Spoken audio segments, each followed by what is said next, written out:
This afternoon. Tonight, the local 4 defenders are uncovering new information after a man from St. Clair County was arrested in that incident outside the U.S. Supreme Court in Washington. This all happened this morning after police say he parked illegally in front of the building and wouldn't move. Defender Sean Lay is live tonight with who this suspect is. And Sean, Michigan's Attorney General just happened to be there as all this was going on. And Kimberly, we want to get you answers tonight. We know that the Attorney General and State Solicitor General right inside this U.S. Supreme Court while all this was going on outside. Dana Nessel tells me she doesn't know if this was targeted or just a coincidence. But here's what we're learning about the Michigan man arrested there today.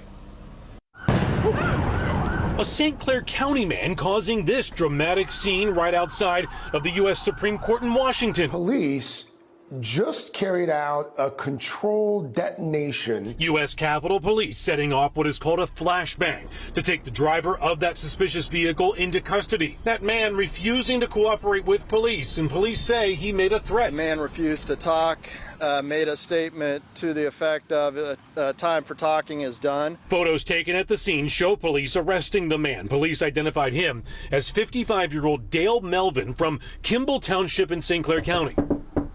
The defenders went to Melvin's last known address. A woman here says Melvin moved out and has been living in his truck. She says sheriff's deputies were at her door looking for him 3 days ago, worried that he may be a threat to himself.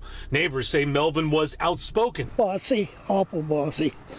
He had that attitude, my way or the highway. Inside the Supreme Court, Michigan Solicitor General Fadwa Hammoud was making history as the first Arab-American Muslim woman to argue a case before the court. Attorney General Dana Nessel was also there. There's some weirdness here today.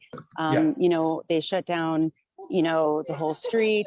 There's some sort of an emergency situation. There was a man that it looks like was arrested from Michigan who posed some sort of a threat. It's a weird coincidence that the person posing a threat was from Michigan, but you might want to follow up on that part of the story.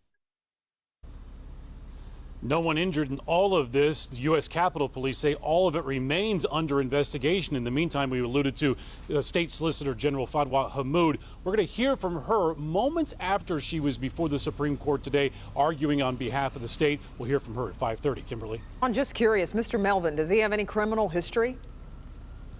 Yeah, we pulled his criminal history, about 10 contacts with law enforcement, all in St. Clair County, all having to do with traffic violations, but that's all we could find right now. Okay.